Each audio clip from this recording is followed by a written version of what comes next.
NBA Straya. How are you going? How you going? How was your weekend? How was your in-season tournament final? I hope it was good.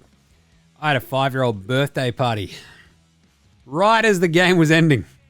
Old Muggins over here.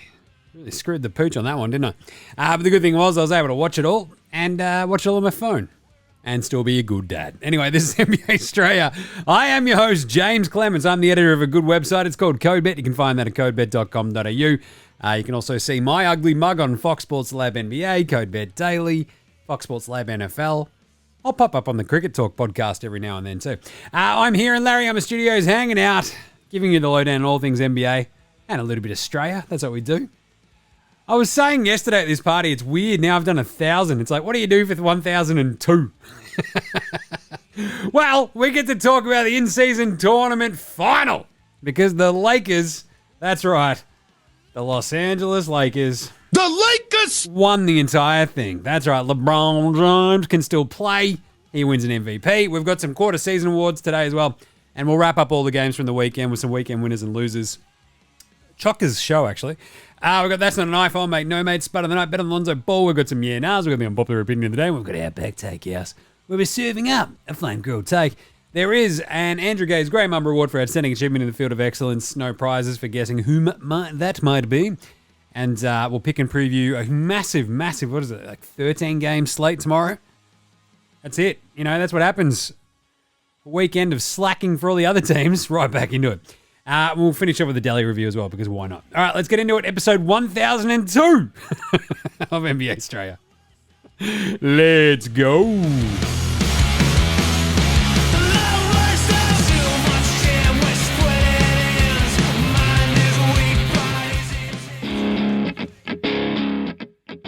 This is Joe Ingles, and you're listening to NBA Australia.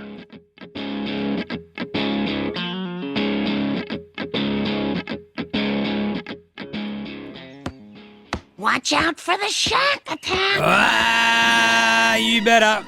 We better watch out for the attack if you're Shaq, because I think when we had the in-season tournament the other day, they showed Shaq basically, you know, courtside. He got a slap in the old back of the head.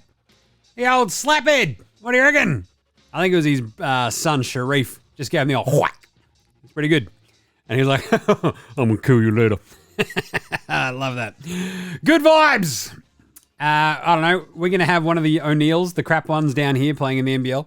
Yeah, I think it's a really, really good pathway to make it to the NBA. I mean, if you're shit and your dad's Shaq, may as well give it a crack. Why not? Anyway, let's start today's show the way we start every show here at NBA Straya with the Daily Whip around. There you go. Oh, it's a whip crack jib. I'll get that. Your in-season tournament champions are the Los Angeles Lakers of Los Angeles, California. Fun game, I'll tell you that much. We also had a few games on the Saturday as well, so that was pretty fun. Plenty to cover in this one. But I'll tell you what, the in-season tournament, the last couple of games across the weekend, you had the Pacers, Bucks, Pelicans, Lakers. Pacers, Lakers did feel big. I don't know if it felt as big as maybe Bucks, i.e. Giannis versus LeBron might have. You do have one of the very, very smallest market teams in the NBA out there. But the Pacers are fun. And it made for a really fun back and forth game. So it was radical. The weird part was, because this is obviously, it's in Vegas and it's therefore closer to Los Angeles than Indiana, obviously. It was very Lakers heavy crowd, and that's fine. But the vibe was just still a little bit janky, but otherwise it was rad. Like the stage lighting that they have is very, very cool. And you also had, I don't know, why were people like, look at them. What do they do with champagne after winning the in-season tournament? I don't know. They're probably there with the champagne because they won it. Fuck me. How hard is it just to let people enjoy something? Jesus. I mean, I hate the Lakers. The Lakers stink! As much as anybody, but geez. They won the tournament. Let them have their fun. How many fucking killjoys are there? Oh, it's just the in-season tournament. Why are you celebrating? Because they won it! It's a fucking tournament! They won! Let them celebrate! Fucking chill out, you bunch of negative Nancys. Jesus! Anyway, but I enjoyed it. Lots of points in the paint. We'll talk about this. We'll wrap up that game. We'll fly through the other games of the weekend because it feels like a million years ago now. But LeBron James became the youngest and oldest winner of the NBA Cup MVP. Also the inaugural winner of the NBA Cup. The in-season tournament MVP, LeBron James. Did he steal it from Anthony Davis? Yeah, nah. To be honest, LeBron was better across the breadth of the tournament than AD. AD was fucking immense in that final game, though, so you'll pay that. Other little bits of news. Brad Beal is targeting, a return to action our Wednesday against the Golden State Warriors. Should be interesting. Let's see if that happens. Because it feels like with the Suns, Beal comes back, literally KD or Booker's going to be out for that game. They're just not going to play together. It's Nets Mach 2. And the other little bit of news, SGA had a lawsuit to undo a purchase of a mansion he bought from that crypto dude. He's like, yep, turns out there's lots of people coming out of my house and wanting to kill the dude who used to live here. I feel like I should know that before I buy the house. And yeah, the court agreed with him, which is fantastic. Up there in Canada, I think it was somewhere in Toronto. Yeah, misrepresented the luxury home by failing to disclose an alleged series of threatening visits to the property, happening daily at times. Jesus! That's unbelievable. Pretty funny, though. So hopefully SJ's all good. Just weird kind of vibes, obviously. Right. That's kind of it. It was like, the weird thing is, you have the in-season tournament in Vegas. I think there's going to be some interesting sort of decisions to be made about the way that they basically push and promote that Final Four. And it'll be very interesting to sort of see how we go getting that across the line. It might move. Maybe they go other places. So pretty interesting. It was 1 year for that contract, so we'll see what happens the rest of the way. And the other little bit is that the OKC voters are having to fund the fucking dipshit owners of the Thunder and their arena, which I fucking hate. $1 billion arena, basically. Nothing quite like privatizing profits and socializing costs, because fuck that noise. OKC, you might remember, I certainly do. They stole my beloved Seattle Supersonics, moved them to OKC. On the pretense of, well, we've got a ready-made arena there, and you're not going to let us give us like free money to do Key Arena and do it up. Now Key Arena's sitting there being done up, and OKC's like, give us $1 billion for our arena. I fucking hate this with a flaming passion. Blow it out your ass, you bunch of dicks. Right, other way. Let's get into some game wraps. Game wraps. Game wraps, that's right, the game wraps from the weekend. The Saturday games were pretty weird and wonky. I'll tell you that much. I'm watching them, with the squids running around, trying to organize the party for Sunday. And you're like, what is happening? What is Miami doing? Knicks Boston was really fun. Boston pull away in the end. But anyway, let's fly through this. Toronto beat Charlotte 119. No, Charlotte beat Toronto 119-116. I mentioned this the other day. Toronto, weird. The Detroit Basketball Pistons, you might know them from, not being very good ever. Actually, let's go back to that Toronto-Charlotte game just for a second. This is what I was talking about. Like, they have such a weird, strange roster where none of their dudes ever seem to play well at the same time. Between the OG Anunoby, Scoob, Scotty Barnes, and Pascal Siakam. Like, Scoob was awesome in this game. He had 31, 10, and 10. That's a very nice triple-double. And you get 25, 5, and 4 from Siakam. OG goes 0 of 6 from 3, 3 of 12 from the floor for 11 points. Dennis Schroeder, I am German Rondo, goes 3 of 10 for 7 points. Basically, if their four best players can never fucking play well at once, they're cooked. It's so weird. It's wildly frustrating, and it's still why I reckon burn the entire thing down. Anyway, Orlando kicked the shit out of Detroit, 123-91, because Detroit are horrible and Orlando are pretty good. Philly held on against Atlanta. This was a good one. I was watching it with the Squid. And he's like, Dad, who are we going for? I'm like, the guy's in probably the red jersey because your dad's got money on them. Don't say that. And he's like, but why are the team in the red jersey not the red team on the score bug? And I'm like, that's a very good question, pal. Because someone's fucked up dramatically. It was so bad. You're like watching go, well, Philly are in the red uniforms, therefore the team down the bottom that is in red, you would expect that to be the red team. No, that'd be wrong. Because you'd fucking think normally. Anyway, good win by the Sixers in the end, 125-114. Pulled away down the stretch to win it by 11. And Atlanta were right there for most of this. So Philly 125-114 for your Atlanta Hawks.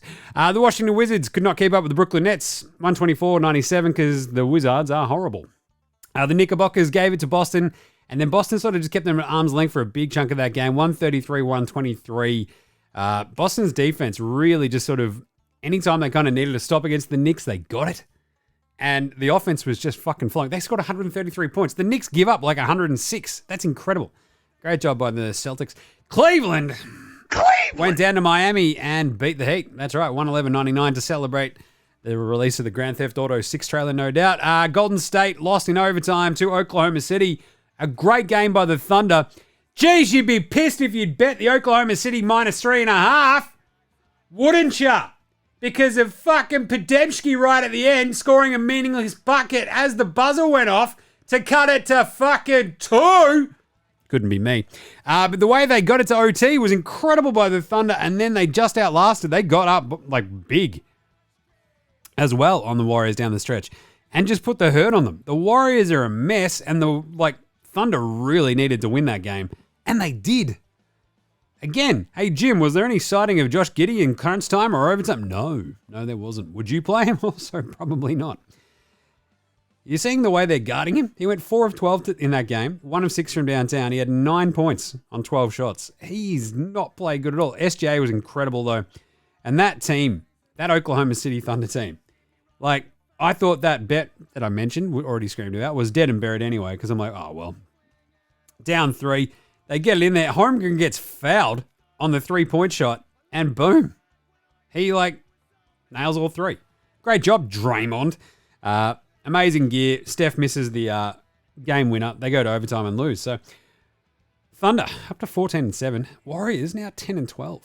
We might do tomorrow we'll do a quarter season ranking, pass-fail grades as well, I think, for each team.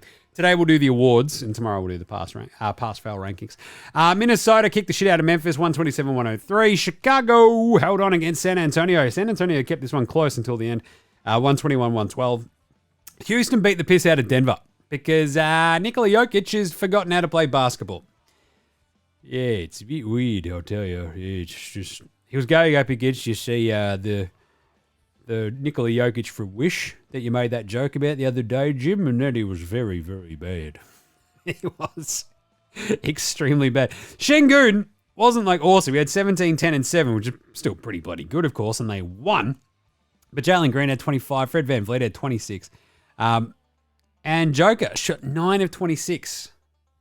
He's had an absolute Barry Crocker of a shocker last couple of games because that would leave him at, I think, it's he and George Mikan across 2 games of extremely bad center field goal percentage because he went 9 of 32 against the Clippers and then 9 of 26. Basically sits at around the 30% mark. So not great from the Joker. But anyway, Sacramento beat Phoenix in a game that was really fun. They held them off 114-106. Clippers beat the piss out of Utah 117-103. Paul George. He's out there crushing it. That was a weird, fun game too. Utah just, they're just not very good. John Collins, it was great to see, the other day after I had back John Collins to do a little bit of something, but Kawhi just goes, this is a cute team you got here. It'd be a real shame if someone dropped 40 on your head. And Clarkson came back. He was horrible, 2-9. The Kawhi 41 was gnarly, but yeah. And then we had Dallas beat the piss out of Portland, 125-112 with Dante Sexum up Exum. He's back, baby. That's right. My beachfront property on Dante Exum Island is fucking thriving. We're back. property valuations have skyrocketed. I'm excited. But then the big one, Sunday, the in-season tournament final, Pacers 109, Lakers 123. It was a strange, weird game where both teams were playing pretty well, but also not great. And then also just being, I don't know, kept under wraps, I guess, defensively. Like, the weirdest part for me was this game saw the fewest amount of threes we've seen in a game all season. Like, it was weird. Like, really strange. Because the Lakers win this game by scoring 123 points despite going 2 of 13 from downtown. They combined for 12 threes, these two teams. That's incredible. And you could sort of see the damage that the Lakers were doing. It was all in the paint. It was all in the paint. They end up outscoring them. I think it was something dramatic, like 88. I feel like I've got it written down somewhere. Yeah, 86-44 in the paint. That's how much they outscored them. Just driving relentlessly, playing with force, going downhill. And the Pacers, like, if you're going to knock them, it's probably that idea that the size on the perimeter is not quite there, nor is it really in the middle.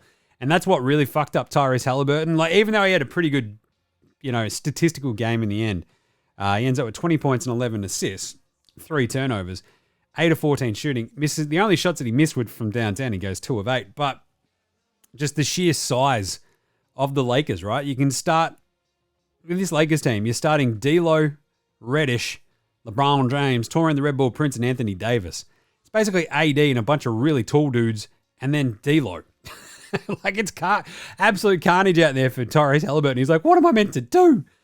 And, like, the Bucks threw a bit of that size at him as well, right? But the way that Lakers changed up their coverage and were just doing absolutely everything just to discombobulate him and that Pacers offense, it really worked. Because the Pacers ended up shooting 36.8% from the floor, 24% from downtown, only 10 threes from 41 attempts. They got out-rebounded by 23, 32-55. That is chaotic. And, look, one of my usual rules of thumb is if you outshoot the opposition by about, I don't know, almost 20%, then you're probably going to win that game. And that's what the Lakers did. They shot 53.5% and did very, very, very well. It's hard to miss when you're, like, taking all the shots in the paint, and that's what happened. Great stuff for both teams, though. Like, yeah, a double-double in the first half for Anthony Davis. He was stamping himself very handily on this, but it was Austin Reeves, right? Just filling the gaps around AD while LeBron and sort of D'Lo, Reddish and stuff weren't exactly lighting everything on fire. But AD and Reeves, it's like, this is what you just need, game in, game out. And then you can look at LeBron and he can burn the place down the rest of the way. He was sort of scoring consistently. There was no problems, but Halliburton on the other side couldn't get much going at all. Lakers started pulling away in the third quarter. Halliburton sort of started warming up. Mathurin hits a 3 at the end of that third quarter. They were down like 11 just before he hit that. So they go into the fourth quarter down 8. And they pull it right back. They're only down 3, right? At the start of that fourth quarter. And then bang. After it gets up to like 102.99, you have a massive Anthony Davis block on Cam. He has the block on one end, gets the pass out to Reddish. D'Lo to Anthony Davis again. It's like a 10-point game. As soon as you turn around, you blinked and you're like, what the fuck just happened? And it's like, oh, yeah. Good defense leads to good offense, right? And that's exactly what happened in that one. It was pretty chaotic. And it ends up down the stretch, just a huge run by the Lakers to blow the doors off them, where it was like 99-102. And then you turn around and it's 99-115. Again, I'm no math magician, but giving up 13-0 runs in a fourth quarter to lose a game is not how you win games, usually. And I'd be right. So, yeah. The game was done then. Like, obviously, you had LeBron with that ceiling dunk. It was very gnarly. But this is sort of what it comes down to. The Pacers had a great run. They just ran into a team that was stylistically a pain in the ass, and they couldn't get their defense to stop anything in the paint, right? And that's a decision. But sometimes a decision of like, oh, fuck, LeBron's running at me. I'm not going to be able to stop it. It's like you've got Bruce Brown and ain't no stopping Obi Toppin. There's a lot of stopping Obi Toppin. You know what I'm saying? Especially defensively. I think he's still got a bit of ways to go. But Miles Turner's not exactly the most imposing dude. Anthony Davis was just eating his lunch. And then you've got Bruce Brown, who is obviously a very, very handy Swiss Army knife defender, but asking him to sort of do a number on LeBron is just that little bit of a step too far. So with Obi Toppin, Bruce Brown, Buddy Hield, Tyrese Halliburton, it just sort of gets a little bit on the small side defensively against a team like the Lakers. So it's weird because the Lakers can look small against teams and look big against other ones. Like, it's fucking strange. Like, they can look small against, like, the Nuggets, and they could look massive against the Pacers. That's kind of their weird, I don't know, gecko-y kind of camouflage vibe. Strange. But anyway, Halliburton ends up with a 20 and 11, as I mentioned. 20 for Benny Mathurin. Played all right. Buddy Hield couldn't hit a shot. Ain't no stopping Obi Toppin. There was a lot of stopping. He had 13 points. He had a 3 early on. You're like, oh, here we go. Obi Toppin, if he can get some more. And it's like, oh, just never quite got over the top. Same with Bruce Brown. 2 of 9 for his 4 points. 10 and 7 for Turner. He was dealing with foul trouble a bunch of this. Going up against AD. The bench, Naismith had 15. 10 for Isaiah Jackson. He had 4 blocks. Very handy. But look, even though he had 20 turnovers for the Lakers, they had 55 rebounds to 32, as I mentioned. LeBron ends up with 24, 11, and 4 with 2 steals. Shoots 10 and 21. Reeves ends up with 28. Incredible gear. 3 assists. 10 of 12 from the free throw line. 9 of 15 shooting. Their entire bench gave them 30 points. 28 of which came from Reeves. Max Christie got the other 2. D'Lo did his usual thing of trying his hardest to lose them the game by shooting 13 points on 6 of 15 shooting. 0-3 from downtown. Didn't matter because Anthony Davis was a fucking monster. 41, 20, 5 assists, 4 blocks. Jeez. 16 of 24 from the floor, 9 of 13 at the line. He was incredible. And bang. Your Los Angeles Lakers deservedly celebrated winning the in-season tournament. Good on them. Fun run. It does also feel like, yeah, money's good. $500K per player. It also feels like it could have been nicer if there had have been something else kind of maybe a little bit at stake, like choosing your first round opponent or something in the playoffs, or just like locking away a playoff spot, because it's going to be weird if you win the fucking in-season tournament and then aren't in the playoffs. But anyway, let's do some weekend winners and losers after all that, shall we? Oh my God. I won! I won! Recapping our day's top story, the winner of today's state lottery is... Me. Kent Brockman. Can we get shut of me. There you go. Yeah, weekend winners, obviously the Lakers. They won the in-season tournament. That is awesome. It was great. They were massive. They were fantastic. I loved it. And like the way that they just put the fucking pedal to the metal in that fourth quarter was wildly impressive. They're like, this is cute. Fuck off, Pacers. Bang. And away they went. LeBron James is a weekend winner. Why is that, Jim? I don't know, because he won another thing. 4 titles. Still not as many as Kobe, let alone MJ. It's not even as many as Magic. So, bit of a weird one. But now, he can say, and LeBron defenders can always say, oh, well, MJ never won an NBA Cup. Yeah, it's because he was too busy winning NBA championships. But still, good on him. That's another one to add to the resume. Dante Sexum up, Exum, and the new Dad Mavs. How good are they? They kicked the shit out of the Blazers. Dante played his best game of the season starting. We'll talk about that in the NBA Australian Player Watch. But he was great. Luka crushing it. Got that new dad strength. Strength. To quote Mark Jackson, strength. Sacramento Kings. That was a good win by Phoenix. Over Phoenix, rather. In Phoenix. God, they were good in that game. The Clippers, keep on winning, keep on winning, keep on winning. That's how they go. They just need to keep on winning. Just ignore everything else. Just keep on winning, Clippers. Like if Hawaii is going to help out every so often and drop 41, then that's good. But that's exactly what the Clippers need to see, because it looks so janky at times, even though they're now they're above 500. They just need to keep that fucking rolling. And the Pacers. Oh, but Jim, they lost the in-season tournament final. How could they possibly be winners? Because it was fucking cool. What a story. I loved it. Fucking hell. I wish that people actually covered basketball liked basketball, because this was a great story. The Pacers were fun as shit. Halliburton took a giant leap. And basically, this is a shot across the bow for the rest of the NBA, isn't it? It's like, yeah, we might be the best offensive team in the NBA. You might be able to score plenty on us as well, because we're very bad defensively. but we're fucking good. And when it matters, we can kick the shit out of someone like Boston or Milwaukee.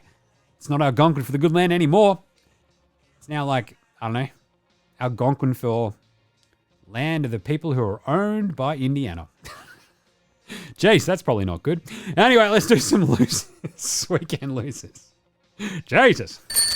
We're not losers. No, you two are winners. Big winners. When I grow up, I want to marry a big winner like you guys. Shut up. Losers. Loser. Losers. The Nuggets. The Nuggets.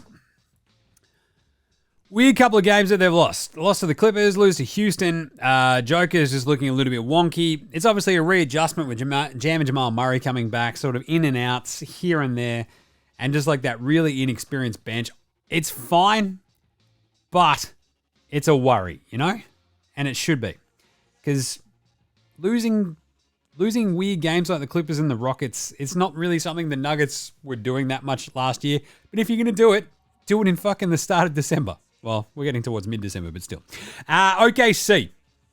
Yes, they pulled off the come from behind win over the Warriors, but I think in a general sort of vibe, the sheen is off this weird Thunder team, and they've very, very much not...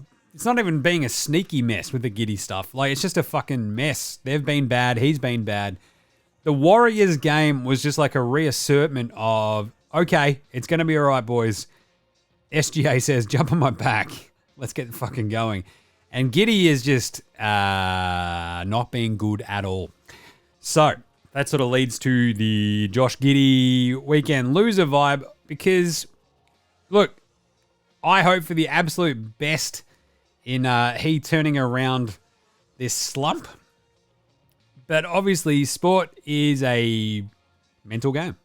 And when you've got shit like this going on, Adam Silver did come out over the weekend, was like, yep, we're taking a back seat in the Giddey investigation because, you know, it's a police inquiry. We'll take it sort of from there, and that's why he's playing because it's just, as it stands, allegations, nothing's been brought against him, etc. But yeah, last 3 games, 4 of 13, 3-11, and 4-12 from the floor.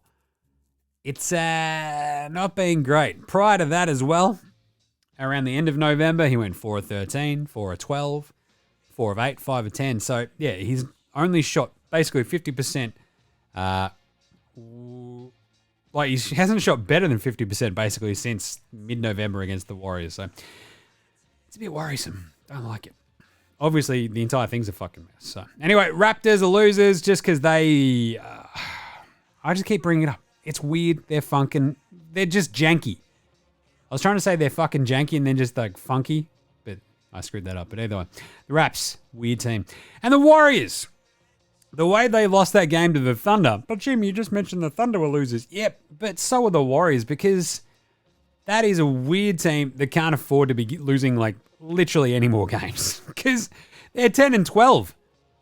They're like, we covered this, I think, on Friday's show, right? Talking about the simple idea of, I think it was Dan Joshua who sent through the ENR about how the standings are basically kind of set with just some seedings around.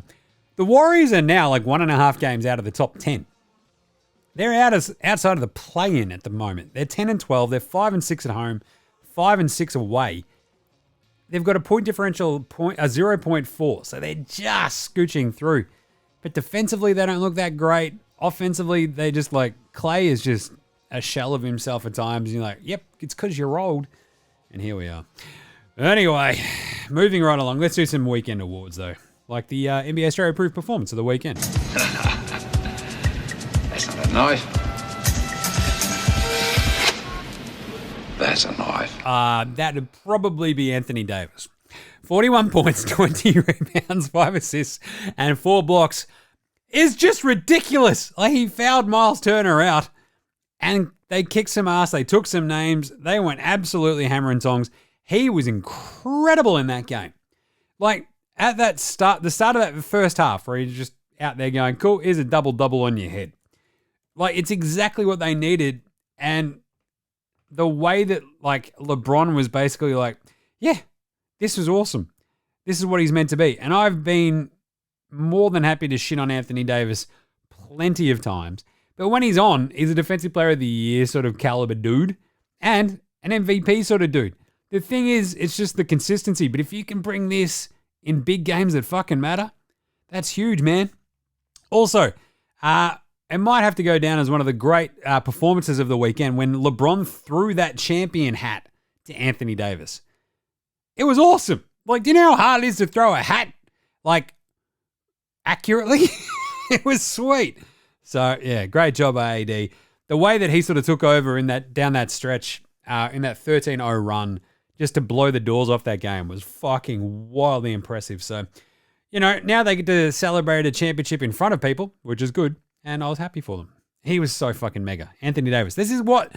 See, when I get angry about players, it's because they're very clearly not living up to their potential. Anthony Davis has done that. And so when he's a bit shit, you're like, come on, man, all I want is good basketball. You're capable of it. I want to see it. What's going on? And then he rolls out there and has the MVP stolen by his mate LeBron, but he did get thrown a hat. Flip side as well, how fucking good is LeBron? 24, 11, and 4 with 2 steals, 10 and 21 from the floor. Just a runaway freight train at times. Bloody good. All right, who's Spud of the night, though? Spud, Spud, Spud, Spud, Spud, Spud, Spud, Spud, Spud, Spud, Spud, Spud, it is Spud of the night. Nikola Jokic, the worst stretch by a center since George Mikan. That's pretty rough. But in the in-season tournament final, I would like to thank the Indiana Pacers for stepping up massively. Buddy Hield, Miles Turner, and TJ McConnell. 3 blokes. What did they all shoot?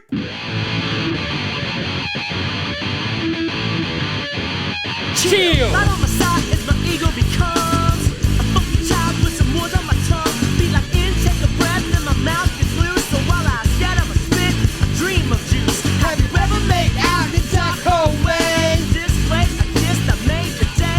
Woo! Yeah, they shot 311. 3 of them in one game on the one team. That's incredible. Thank you, gentlemen. Spuds of the night. Oh, geez, how did the Pacers lose that? Well, I'll tell you right there. Who's old mate, no mates? Old mate, no mates. Old mate, no Old mate, mates. no Old mate, no mates. mates. Old mate, no mates. Old mate, no mates. Who's got no mates today? Well, LeBron James, if you ask Paul Pierce and KG. Well, it's more Paul Pierce dumping on LeBron and being like, man, he's not a top 5 player in the NBA, and KG just like letting rip into Paul Pierce. To be honest, I'm on Paul Pierce's vibe here. It's like, yeah, I don't know if he's top 5 in terms of your MVP conversation throughout the entire season, but what he's doing, the dude 39. It's stupid. So, very cool. And obviously, old mate, no mates, he's your bloody mate. Steve Kerr getting remixed by the Suns DJ. Oh, why do we play music in here? It's not a nightclub. Oh, it's not a nightclub. Just come on, man, what are we doing? And the Suns DJ remixing it. Well played, sir. Well played. Pantsing of the night. I will tell you what, that Anthony Davis rejection, and then also a bit of a pantsing flip side when Cam Reddish threw the ball from one end of the court into Anthony Davis, who was injured at one end because Anthony Davis is always injured. But Cam Reddish just throws the ball. And he's just like, oh, I'm going to fucking smash the ball up the other end of the court. And it hits Anthony Davis, who's bent over going, ow! And then he gets wailed on by a ball. That's a pantsing. But goddamn, AD also pants the fucking hell out of the Pacers, right, in that last stretch. It was amazing. Like, what he was doing out there defensively, just, as I've said time and time again, basketball playing pterodactyl. I think it was like Bruce Brown that he blocked just before the start of, before the end of the second quarter. And, like, there's like a clip of him and just covering so much fucking ground. But then they have the TJ McConnell block as well, and the pass to Reddish for the slam, and basically that's the go-ahead moment halfway through the fourth quarter. Basically, Anthony Davis just pants the Pacers. It's time and time again. He was working Miles Turner, blocking TJ McConnell, blocking Bruce Brown, causing all sorts of havoc, and you love to see it. Who is better than Lonzo Ball? Lonzo was the best player in high school. He was the best player in college. You think he'll get to the pros and be like, I made it to the pros, now I can be average. He's coming for everybody. Coming for everybody. I mean, that would be exactly what you'd expect from Austin Reeves once more because, I don't know, in terms of Lakers guards, already stamped himself as substantially better than Lonzo Ball. But in this game, when they needed a kick in the pants, exactly what Austin Reeves gave them, didn't hit a 3. Goes 0 of 3 from downtown, but the 22 points in the first half, he had the 28 points overall, 2 rebounds, 3 assists, 0 turnovers, 9 of 15 from the floor. If you needed any more evidence about how bad the Pacers were defensively in the paint, I mean, it's the fact that Austin Reeves just didn't miss shots, basically. And yeah, he was better than Lonzo Ball. All right, time for everyone's favorite one. It's the magic tweet of the day. Press the button, Jim. Today's magic tweet of the day. You can expect Magic to be pretty happy about this. I want to send a big shout out to Lakers coach Darvin Ham. He's a big reason why the Lakers beat the Pelicans on Thursday night. Playing zone, cutting out the driving lane and making the Pelicans shoot from the outside was the perfect strategy. Last night was another example of great coaching for Darvin Ham. Why does he keep saying his full name? The Lakers defense was able to take Tyrese Halliburton, the Pacers' best player, out of the game by double-teaming me every time he ran the pick and roll. On offense, the team was feeding both AD and LeBron in the post, and they dominated paint points all night. Congratulations to LeBron James for being named the first ever in-season tournament MVP with 24 points and 11 rebounds. Both Anthony Davis and LeBron are definitely MVP candidates. Congratulations to the Lakers for being the first team to ever win the NBA in-season tournament with their 123-109 win versus the Pacers. Anthony Davis had a dominate performance with 41 points, 20 rebounds, and went 16 to 24 from the field. What do we say? Thanks, Magic. And finally, Dickhead of the Weekend. Dickhead of the Week! Nick Kyrgios popping up on that weird KG Paul Pierce, Tony Allen stream as they slander LeBron. It's pretty. Kyrgios is sitting there going, what have I done? This is fucked. But no, look, I love Paul Pierce. This is like the dickhead troll moment of the weekend because that was great. Like great effort, great content by Paul Pierce being like, nah, I still fucking hate him. Fuck you, LeBron. That's incredible. So dickhead of the weekend's going to go to Paul Pierce for just some legendary trolling. All right, speaking of which, we'll cover some more of that in a second with some yeah-nahs right after this. This is Cam Glidden. This is Anthony Drimmick. This is Mitch McCarron. This is Jason Kadee. This is Darryl McDonald. Hey guys, this is Hugh Greenwood. Yo, what's going on? This is Illy. This is Mark Worthington, or commonly known as Wortho, and you're listening to NBA Straya. You're listening to NBA Straya. And you're listening to NBA Straya. And you're listening to NBA and you're listening to NBA Straya. And you're listening to NBA Straya. And you're listening to NBA Straya. You're listening to NBA Straya.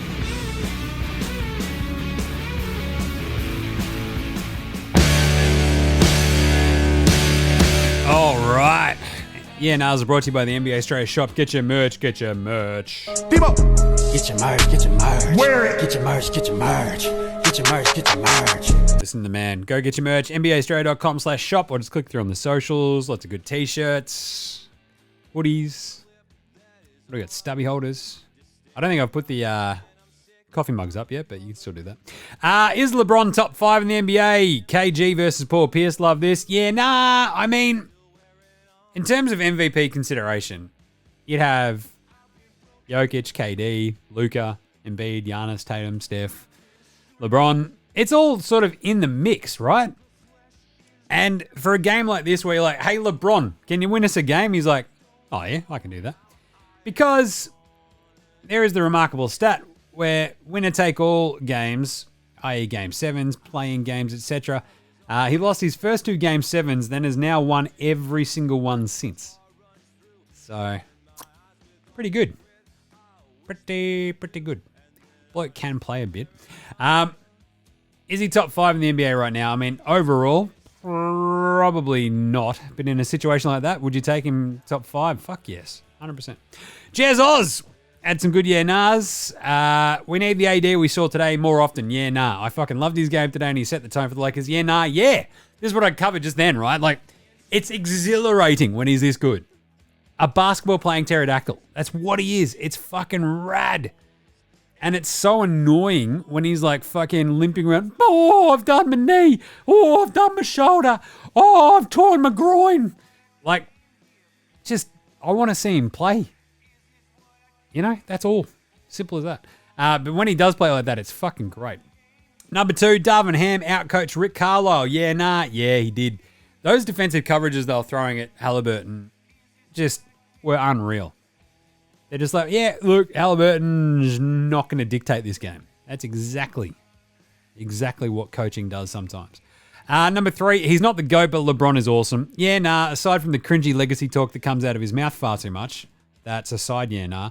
LeBron should sign with the NBA. Oh, that's the second half, right. Yeah, nah, aside from the cringy legacy talk that comes out of his mouth far too often. Yeah, nah, yeah, I mean, look, he is awesome, and I fucking love it. Like, as much as I give the Lakers shit, LeBron's fucking incredible. And, like, watching him do this, age 39, is just fucking stupid. It's amazing. Like, I'm going to talk about this in a second, about the idea of face of the league. But this is so rare. It's basically Tom Brady and LeBron. Kareem. You know, to be this good at this age, like, even Kareem wasn't this good. You know? He was a shell of himself by this point. Like, he was still handy for the Lakers, but LeBron's out there winning fucking in-season tournaments. Not bad. LeBron should sign with an NBL team so he can win the Andrew Gaze trophy because MJ never did that as well. Yeah, nah. Yeah. He should.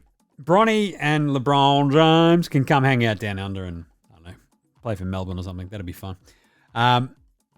Speaking of which, there was the talk about a missed opportunity, like, oh, blocked by Bronny in the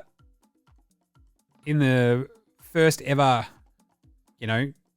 college game by LeBron's son, Bronny, which is kind of fun. And like LeBron came out and said, can't even tell you how emotional today was. I'm literally drained, and all I can say, Bronny, you're simply incredible. Damn the wins and losses that will occur. You've already won the ultimate gold championship. That's a life. He's now also been outscored by his son in the NCAA. Just saying, LeBron. So, bit of a tough one. But out there for USC, he had the sick block. And it's like, I can't believe they didn't drop the old, block by James. But a block by Bronny, it's pretty cool. But how, as a commentator, you didn't want to whip out the old, oh, block by James? That would have been gnarly. Anyway, Scotty Baxter, 100% agree with your take on how bad San Antonio are to watch that game yesterday, and was going to send a year and a half through about why do we keep getting KO Spurs games with the amount of better games available? Yeah, it's Wemby, isn't it? Yeah. It's all the Wemby hype, and it feels like no one making these decisions thought, Wemby might be good, but the rest of this Spurs team is dog shit. You know why the Spurs won when Tim Duncan came into the league? It's because they also had David Robinson, a bunch of fucking good veterans. They had one shit year, get the number one pick. Like, most often you see this sort of thing where the number one pick comes in and their team sucks still because they don't have that much talent around them. It's brutal. So, yeah. Yeah, I feel bad for the Pacers, says Scotty Baxter, as they need the money more than the Lakers. Yeah, I don't feel too bad for the Pacers in terms of the money. So I'm going to say because the Pacers, look, $500,000 for the Pacers each. Yes, I feel bad. They probably could have used that money better than the Lakers and probably need it more because a bunch of the Lakers are on a lot of money. But they probably take home a lot more of their pay packet than the Lakers do in California and the tax laws versus the pretty lax tax laws there in Indiana. Just saying. So I don't feel too bad. It would have been pretty annoying because you'd be like, oh man, like that is going to go a long way. $500,000 in Indiana. In LA, not so much. Ben Lecky, Vince Carter is actually a great color commentator. Yes. I love Vince Carter actually on broadcast. He's thoughtful without being sort of too self-involved. He has a good read on the game and he doesn't impose himself too much on broadcast. I fucking love Vince Carter. So yeah, here for it. All right, unpopular opinion of the day before we get into MVP and all that sort of gear. Now look at me, please. Look at me. Face of the league talk is fucking stupid. I don't know if you've seen this one popping off. Oh, what happens when LeBron retires? We're going to have no face of the league. Oh, you mean the exact same thing that fucking happened time and time again when, Larry and Magic retired? Michael Jordan. When MJ retired. Didn't matter. You've got Kobe after that. You still had Shaq and a bunch of awesome dudes in the mid-90s when MJ went to retire and play baseball. Then you had Kobe, you had LeBron, and in the meantime, you've had a shit ton of superstars. Like, I'd argue that Steph's probably been more influential as the face of the league over the last decade than LeBron has. So it's fucking weird. It's like, it would be this weird sort of transition from from LeBron and Steph into like Giannis, Luka, Joker, Tatum, Halliburton. But it'd be like Wembanyama. Like, it just seems like, for me, a bunch of fucking sooks in the USA going, but this is our game. Why are all these like weird guys from different places like dominating our game? I don't know, because you're fucking like training your team, your kids to play like shit. Like Tatum is like one of the weird sort of he and Ant-Man still have like this weird sort of vibe about them, but their sheer talent is overcoming it. Like Halliburton is like an incredible story because he was not ballyhooed at all. And there's like this perfect point god vibe, right, about him. So anyway, stop your fucking sooking. What are we going to do if we don't have a face in the league? What are we going to fucking do? I don't know. Look at all the other amazing superstars, you bellends. All right, unpopular opinion, let's do some quarter season awards. That's right, the quarter season awards with NBA Straya, MVP. Is it Joker? Is it Embiid? They've both been very good. I'd argue it might actually be KD. Instead, Luka? Question mark? Or Tatum? I'm still going to go with Joker. Until this recent 2-game swoon, they were still absolutely tearing up everybody. I'm still going to go Joker at the moment. The way that some of the top teams have been sort of cruising along, it feels like the Nugs, they're now 14-9. They've lost 3 on the trot. I don't want to ping Joker because while Murray was out, they were still really, really good. So he's my MVP. Embiid, pretty similar. They're both 14 and they're 14-7 now, the Sixers, right? So 14-9 for the Nugs, 14-7 for the Sixers. Tatum at 16-5 with that Celtics team. He's got a lot of help on that team though. The Bucks, Giannis and Dame. Giannis was on a bit of a tear there for a second. They've also had a little bit of a dip here and there. Losing that game to the Pacers probably dings me and the vibe of Giannis a hint. But otherwise, Luka, Dallas are flying at 13-8, but they still have these weird wonky moments. Luka's statistically, ridiculous season continues, but I feel like Joker just, everything he does for that team is fucking special. KD is the one that I'm sort of like focusing on a little bit. But the Suns are 12-10 and just have these weird games where he just doesn't quite, it's like basically he's doing what he did in Brooklyn with like basically as shit of a fucking supporting cast. So it's a bit of a rough one, but I'll take Joker. I'll probably go Embiid, Tatum, KD, Luka. Rookie of the year, it's Chet. Chet Holmgren, he's been fucking fantastic. You know, I've got second. Is it Wemby, Jim? No, Jaime Jaquez. God, he's been good for the Heat. Then you go Wemby. Sixth man of the year, Ice Cole Anthony. He has been so good for the Orlando Magic. He and Austin Reeves are the sixth man of the year so far, backed up then by Tim Hardaway the Lesser. Defensive player of the year. This Stafford Tower. I am Rudy Gobert. He's been fan-fucking-tastic. And that Minnesota Timberwolves team. Where are they, Jim? That's right, top of the West. Where are they? Oh, that's right, top of the entire NBA with the best record. They're 17-4. It's their best start to an NBA season in franchise history. And Rudy has been fucking fantastic. I'll tell you that much. Evan Mobley. And bam, Adebayo on my next two there. Most improved player, it's probably Halliburton. Oh, but Jim, you hate it when you go, like when people talk about star to superstar. Halliburton has gone from pretty fucking good to great.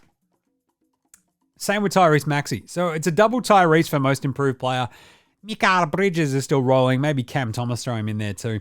But Halliburton and Maxey for me. Coach of the year, Jamal Mosley for the Orlando Magic men. Mark Daigneault for the Oklahoma City Thunder. And of course, Chris Finch. He's done a great job for the Timberwolves, which is crazy to think because I don't know if he's a great coach. But here we are.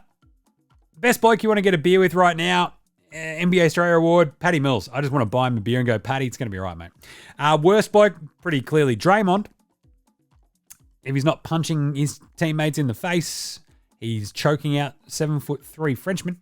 Most likely to allegedly have committed a felony. Well, that one's obvious. Best surprise team, Orlando. They are a delight.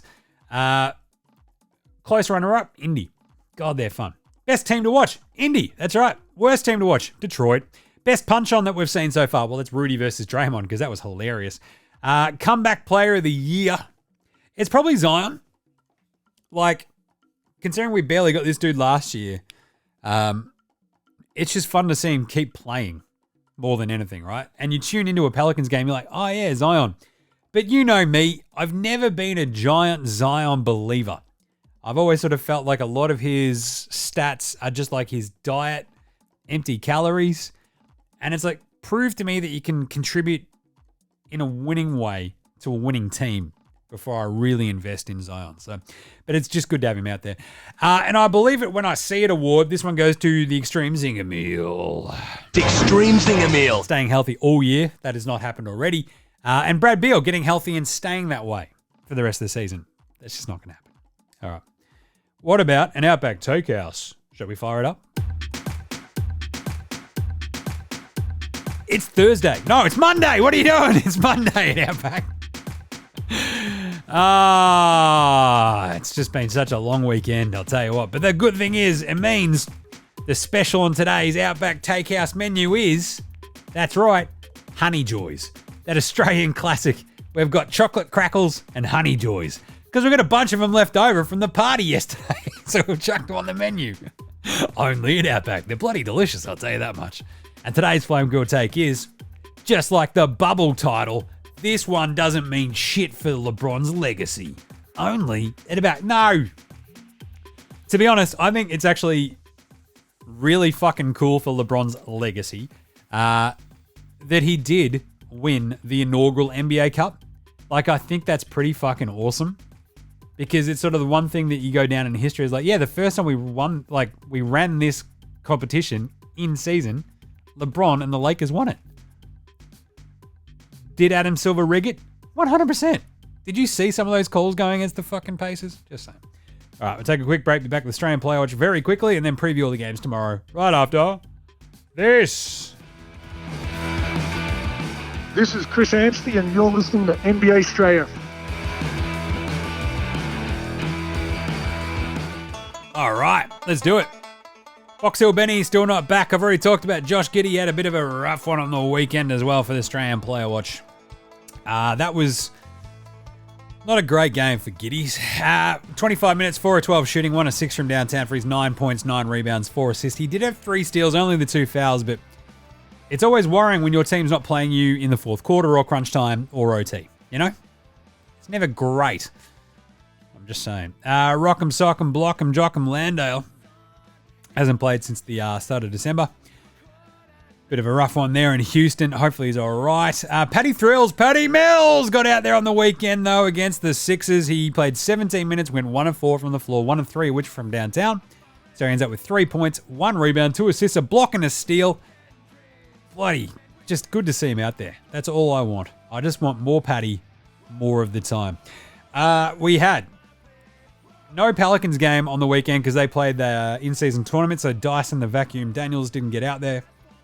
We did have a bit of Aussie Matty T and the Great Barrier Reef up against Dante Sexum Exum in an awesome game where we got the old threefer. I love a good threefer for the Aussies, but we didn't have Greeny, or else it would have been fourfer. So that's a bit of a shame. But we did have Aussie Matty T starting for the Blazers alongside the Great Barrier Reef, Duop Reef. Reef, he had 10 points, 6 rebounds, 1 assist and 2 steals, and went 4 of 9 from the floor and 2 of 6 from 3. Matty T went 3 of 5 from downtown for his 9 points, 3 steals, a block, 8 rebounds with an assist in 36 minutes. Matty T crushed it. But the flip side, let's do it. We're back. I'm loving it. It's a massive, massive, massive, unreal moment. Woo! Because, where's the celebration button? Press the button, Jim. Oh, I'm trying to find it, bro. There we go. Dante Sexum up Exum. 33 minutes as a starter. Next to Luka Doncic, he had 23 points, 6 rebounds, 7 assists, 9 of 15 from the floor, 2 of 3 from downtown. Dante Exum is back! And I fucking love it. God, it was good. Jingling Joe Ingles as well for the Magic Men back there on Saturday. Had a good game in that weird one against the Pistons. He had just basically a finish them sort of move at times.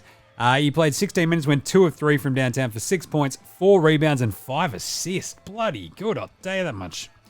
So good job by all the Aussies on the weekend. Love to see it. Need a bit more of an improvement from Giddy. All right, what about Andrew Gay's Great MAMBA Award for Outstanding Achievement in the Field of Excellence? Andrew Gay's Great MAMBA. Outstanding achievement in the field of excellence. All right, clap it up. It goes to LeBron James. You might have heard of him. He's pretty good. So, as I mentioned earlier, there was the stat where the winner take all games. He's got to be right up there. He's now won 9 in a row, going back more than over a decade. It's like 15 years. Because he won, I think he lost his first 2 Game 7s, knockouts. And then he's won all the ones since and 2 playing games as well. So he lost the 2 win or go home ones in the 06 East semis against Detroit. And then 08 against Boston, where he and Paul Pierce went hammer and tongs in the East semis. So he's won every single one since. That's absolutely stupid. I kind of love it. Good on him. Amazingly, he's also averaging 25 plus points a game this season. The dude's 39! The last player from 2003, the draft class, to average 25 points a game was Carmelo Anthony. A decade ago! 10 years! Dwayne Wayne did it 13 years ago.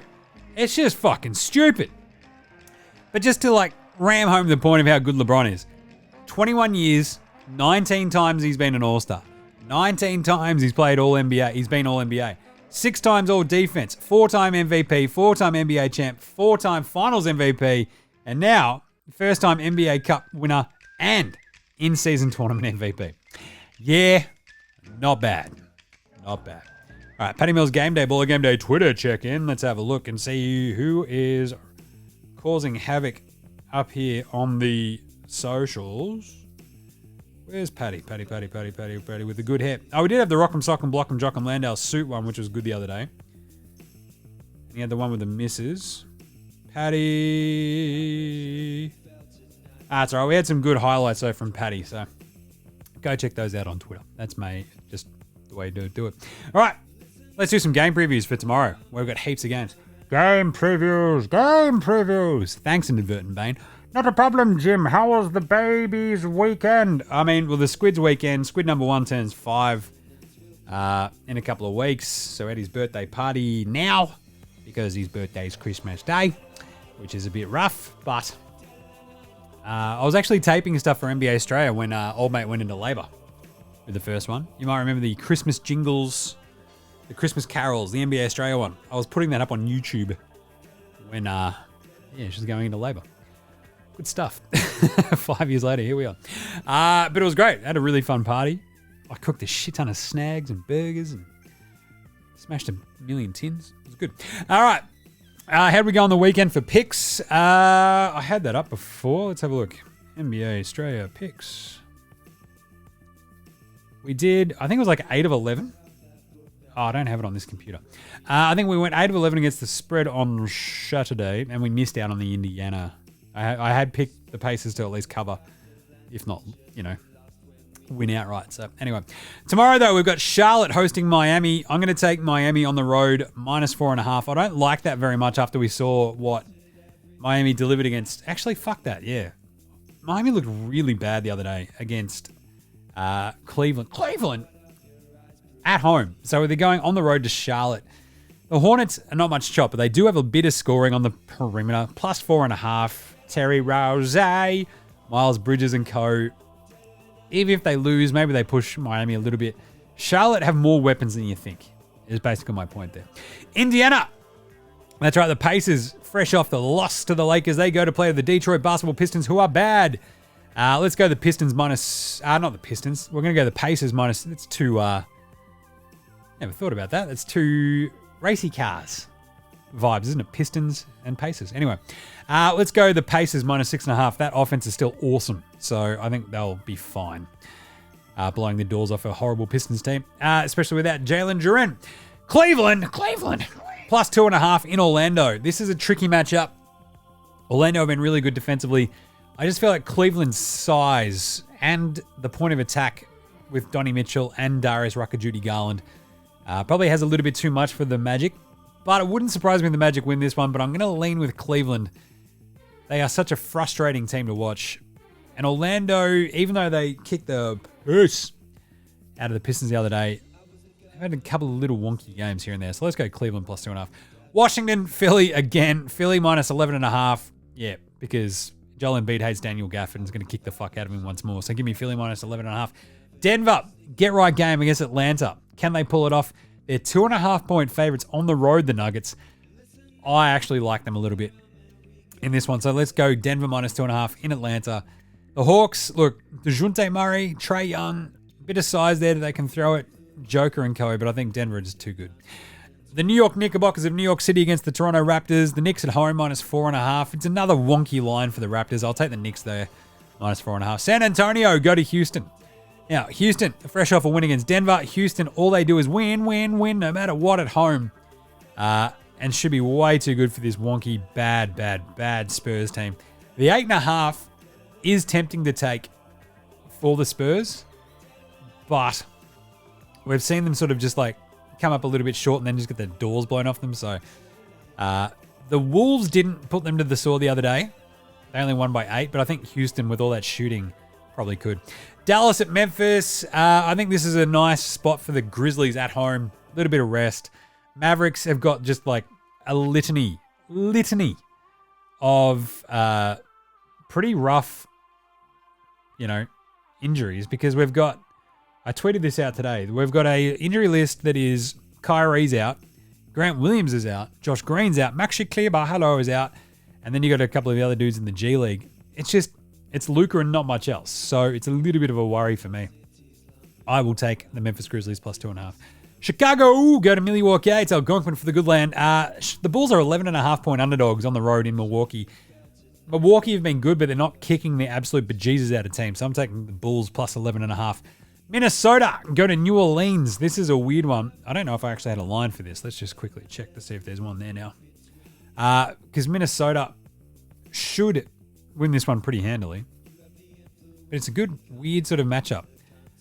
The Wolves are actually 2.5-point underdogs in New Orleans. I might take the Wolves and that defense against the Pelicans. Utah plus 13.5 in OKC. OKC could win this by 20. I'm going to go OKC minus 13.5. Because Utah are just a fucking shell of themselves at the moment. They really are. Brooklyn go to Sacramento. I'm going to take Brooklyn plus 5.5 against the Kings. They just play teams tough. And especially on the road, they should be okay against the Kings. They'll probably lose that, but Sacramento, look, it's tough to trust them with a 6-point line. We saw them come up pretty well against the Suns at home against Brooklyn, though, with all those wings. I don't mind the Nets. Portland go to the LA Clippers. Clippers, in terms of covering, they're still pretty wonky. Portland play teams really, really hard. We've seen this the last couple of weeks. I'm going to go Portland plus 13.5 just because it's a really big line. But wow, that is, what is that? 1, 2, 3, 4, 5, 6, 7, 8, 9, 10, 11, 12, 13 games tomorrow. That is sick. Can't wait. All right, but that's it for today. We'll be back on deck tomorrow. So in the meantime, make sure you're following NBA Straya on Twitter, Facebook, IG, we're all over the socials. NFL Straya, myself and Gaz, we've got a special guest on this week as well. We're going to do it in person, so make sure you subscribe to that because it's rad. And also Cricket Today, the Cricket Today podcast, daily show, very short, swift, and sweet for you. All things cricket for your big Aussie summer ahead. That's got Stats Guy on it. You've heard him on this show a couple of times. Does a great job, does Stats Guy. My stats boys growing up. Get around nbastraya.com/shop and get your merch. Buy a hoodie, buy a t-shirt, help a brother out. And check us a rating review on your podcast app. Apple Podcasts, Google Podcasts, Spotify, YouTube, whatever you use on your Android phones. Go nuts. Rate and review it, come on. I'd do the same thing for you. Big thanks go to From Oslo for the intro and outro song, and also to House Hats, Joshua Delarentis, Fascinated, Goldmines, Ramshackle Army, Iowa, Section I, Green, and Dozers for all the tunes you hear throughout the show. Smash them all on Bandcamp, Triple J and Earth, Facey, Apple Music, Spotify. Remember, NBA Straya supports train bands, so should you. All right, we'll close out with a quick deli review today, and we'll catch you tomorrow, you dickheads. This is NBA Straya saying, 1002 episodes? What am I meant to do with this? 1002? Anyway, look after yourselves, would you? And later, hosen.